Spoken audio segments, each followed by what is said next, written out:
Transformer जिसका use AC voltage level को घटाने और बढ़ाने के लिए किया जाता है। इसी की वर्किंग को तुम आज समझोगे इस वीडियो में, तो चालू करते हैं फिर।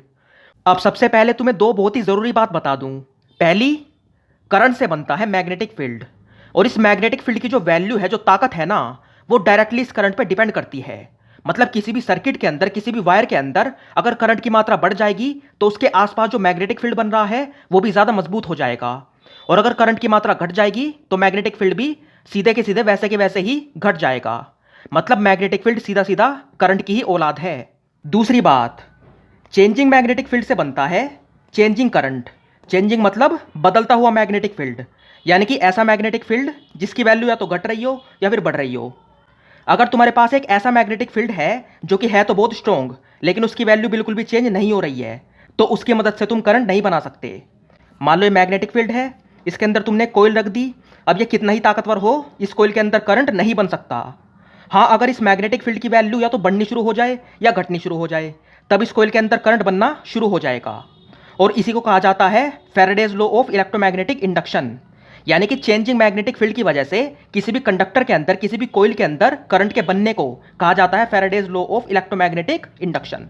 अब इन्हीं दोनों नियम पे तुम्हारा इलेक्ट्रिकल ट्रांसफॉर्मर वर्क करता है। मान लो तुम्हारे पास दो कंडक्टर्स हैं, यानी कि दो कोइल्स हैं। ये पहली कोइल, ये दूसरी कोइल। अब पहला नियम क्या था? करंट से बनता है मैग्नेटिक फील्ड, जिसकी वैल्यू डायरेक्टली करंट पे डिपेंड करती है। तो तुमने क्या किया? पहली कोइल को दे दिया करंट, जो कि तुमने दिया है फिलहाल एक डीसी बैटरी से। अब शुरुआत में इस कोइल के अंदर करंट नहीं था। जैसे ही तुमने इस पर बैटरी लगाई, इसके अंदर करंट फ्लो करना शुरू कर गया, यानी कि इसके अंदर करंट की वैल्यू जीरो से कुछ बढ़नी शुरू हुई। ठीक है। अब जैसे ही यहाँ पे करंट की वैल्यू बढ़नी शुरू होगी, मैग्नेटिक फील्ड डायरेक्टली करंट पर डिपेंड करता है, तो उसकी वैल्यू भी बढ़नी शुरू होगी। यानी कि इसके अंदर जो मैग्नेटिक फील्ड है उसकी वैल्यू भी जीरो से ऊपर उठनी शुरू हो जाएगी, यानी कि चेंज होनी शुरू हो जाएगी। अब क्योंकि ये वाली कोइल इसके मैग्नेटिक फील्ड में रखी हुई है, यानी कि इसके आसपास मैग्नेटिक फील्ड चेंज हो रहा है। अब चेंजिंग मैग्नेटिक फील्ड से क्या बनता है? करंट, या फिर कहूँ वोल्टेज। अगर सर्किट यहाँ पे क्लोज है तो करंट बनेगा। फिलहाल यहाँ पे सर्किट ओपन है तो यहाँ पे बनेगा ईएमएफ, यानी कि वोल्टेज। लेकिन जैसे ही इसके अंदर करंट की वैल्यू स्थिर हो जाएगी, क्योंकि यहाँ पे हमने यूज़ किया है डीसी सोर्स का, और डीसी के अंदर करंट की वैल्यू कुछ देर बाद स्थिर हो जाती है। अब जैसे यहाँ पे करंट की वैल्यू सेम हो जाएगी, मैग्नेटिक फील्ड की वैल्यू भी बिल्कुल स्थिर हो जाएगी, तो इसके अंदर करंट का बनना, वोल्टेज का बनना बंद हो जाएगा, क्योंकि इसको चाहिए चेंजिंग मैग्नेटिक फील्ड। यहाँ पे मैग्नेटिक फील्ड तो होगा, लेकिन उसकी वैल्यू बिल्कुल कांस्टेंट रहेगी। इसकी वजह से अब तुम्हें यहाँ पे कोई भी वोल्टेज नहीं मिलेगा। मतलब अगर एक ट्रांसफॉर्मर पे तुम डीसी लगाते हो, तो जैसे ही तुमने उसके ऊपर बैटरी लगाई, तब तुम्हें तुरंत एक सेकंड के लिए करंट मिलेगा, लेकिन उसके बाद करंट का मिलना बंद हो जाएगा। अब यहाँ पे करंट का दोबारा मिलने का ये तरीका है कि यहाँ पे या तो इस वोल्टेज को बढ़ाया जाए ताकि करंट बढ़ सके, या फिर इसको घटाया जाए, या फिर इसको बिल्कुल जीरो कर दिया जाए, बैटरी को हटा लिया जाए। मतलब जैसे ही एक ट्रांसफॉर्मर पे से तुम डीसी को हटाओगे, तुरंत तुम्हें फिर से करंट मिलेगा, लेकिन उल्टी डायरेक्शन में। अब यहाँ पे इसको बार बार तुम बैटरी को अगर लगाओगे हटाओगे, लगाओगे हटाओगे, तो तुम्हें बार बार यहाँ पे करंट मिलेगा आगे पीछे उल्टी डायरेक्शन में, मतलब बार बार चेंज होती हुई डायरेक्शन में, मतलब जैसे एसी करंट मिलता है। अब यहाँ पे इस बैटरी को बार बार लगाने या हटाने से अच्छा तरीका ये है कि यहाँ पे यूज़ किया जाए किसी ऐसे सोर्स का जिसका वोल्टेज बार बार कंटिन्यू चेंज हो रहा हो। अब हमने यहाँ पे यूज़ किया है एसी सोर्स का, और एसी के अंदर करंट की वैल्यू बार बार चेंज होती रहती है, और चेंजिंग करंट बनाता है चेंजिंग मैग्नेटिक फील्ड।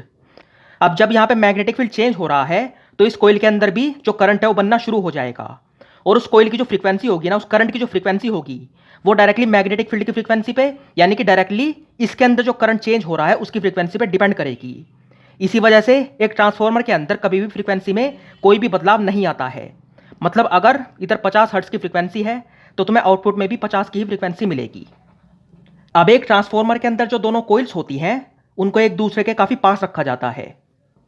वो इसलिए ताकि जो पहली कोइल का फ्लक्स है, जो मैग्नेटिक फील्ड है, वो मतलब लीक ना हो। ज़्यादा से ज़्यादा मैग्नेटिक फील्ड दूसरी कोइल के अंदर जाना चाहिए, तभी तो यहाँ पे जो करंट है वो और भी एफिशिएंटली बन पाएगा। और इन दोनों कोइल्स को हम एक ऐसे कोर पे लपेटते हैं जो कि फेरोमैग्नेटिक मटेरियल का बना हो। मतलब सीधी सीधी भाषा में कहूँ तो ऐसा मटेरियल जो कि चुंबक पे चिपकता हो। अब ऐसा क्या क्या मटेरियल है? एक तो तुम्हारा लोहा हो गया, उसके अलावा होता है फेराइट। तुमने शायद देखे होंगे जो छोटे छोटे ट्रांसफॉर्मर होते हैं जो कि चार्जर वगैरह में निकलते हैं, उसके अंदर एक काले रंग की चीज़ इस्तेमाल की जाती है। वो असल में होती तो नॉन कंडक्टिव है, मतलब उसके अंदर करंट पास नहीं हो सकता। लोहे में तो हो सकता है, लेकिन वो जो है मैग्नेटिक फील्ड को अपने अंदर से अच्छे से पास कर सकती है, यानी कि चुंबक पे चिपक सकती है। तो इन कोइल्स को हम ऐसे ही किसी कोर पे लपेटते हैं। ऐसा इस वजह से ताकि पहली कोइल का जो मैग्नेटिक फील्ड है वो बहुत ही अच्छे से दूसरी कोइल तक पहुंच सके, क्योंकि इन कोर का असल में काम होता है मैग्नेटिक फील्ड को कंडक्ट करना, मतलब इस कोइल से उस कोइल तक अच्छे से पहुंचा देना। जैसे कि जो तुम्हारा करंट है वो कंडक्ट होता है तुम्हारा या तो तांबे से होता है, एल्यूमिनियम से होता है, ऐसे जो तुम्हारा मैग्नेटिक फील्ड है वो या तो लोहे से कंडक्ट होगा या फिर तुम्हारे फेराइट से, इस टाइप के कोर से। अब एक ट्रांसफार्मर के अंदर वोल्टेज को बढ़ाया जाता है नंबर ऑफ टर्न्स में बदलाव करके। जो हमारी प्राइमरी कोइल होती है, जिस कोइल को हम वोल्टेज देते हैं यानी कि करंट देते हैं, वो होती है प्राइमरी कोइल, और जिससे हम वोल्टेज लेते हैं, करंट लेते हैं, वो होती है सेकेंडरी कोइल। तो अगर तुम्हारी प्राइमरी कोइल के नंबर ऑफ टर्न्स, मतलब तुमने कितनी बार उसको उस कोर पर लपेटा है, वो कहलाता है नंबर ऑफ टर्न्स। अगर इस वाली कोइल के नंबर ऑफ टर्न्स तुम्हारी सेकेंडरी से ज़्यादा है तो ये कहलाएगा तुम्हारा स्टेप डाउन ट्रांसफार्मर, और यहाँ पे इसका जो वोल्टेज है ये तुम्हें घटा के देगा। और अगर इसके टर्न्स इससे ज़्यादा हैं, प्राइमरी कोइल के कम है और तुम्हारी सेकेंडरी के ज़्यादा हैं, तो तुम्हें यहाँ पे वोल्टेज बढ़ के मिलेगा। और यहाँ पे N1/N2 इज इक्वल टू होता है V1/V2 इक्वल टू होता है I2/I1। अब ये जो फॉर्मूला है ये कहलाता है तुम्हारा K, यानी कि ट्रांसफॉर्मर रेशो। अब इस फॉर्मूले के अलावा भी एक ट्रांसफॉर्मर के अंदर काफ़ी सारी चीज़ें हैं जो कि समझने लायक हैं। फॉर एग्जाम्पल, एक ट्रांसफॉर्मर की एफिशिएंसी, इसके अंदर होने वाले लॉसेज, या फिर हम एक ट्रांसफॉर्मर के अंदर जो कोर यूज़ करते हैं लोहे वाला, उसके अंदर हम पट्टियों का इस्तेमाल क्यों करते हैं, उसके अंदर हम पूरे एक मोटे टुकड़े का इस्तेमाल क्यों नहीं करते लोहे के। इसके अलावा ट्रांसफॉर्मर के प्रकार और तुम्हारा 3 फेज ट्रांसफॉर्मर, और भी बहुत सारे टॉपिक्स है ट्रांसफॉर्मर को लेकर जो कि हम एक वीडियो में कवर नहीं कर सकते। तो इन सभी टॉपिक्स के ऊपर जल्दी आगे भी वीडियोस आने वाली हैं। तब तक के लिए चैनल को सब्सक्राइब जरूर कर लो।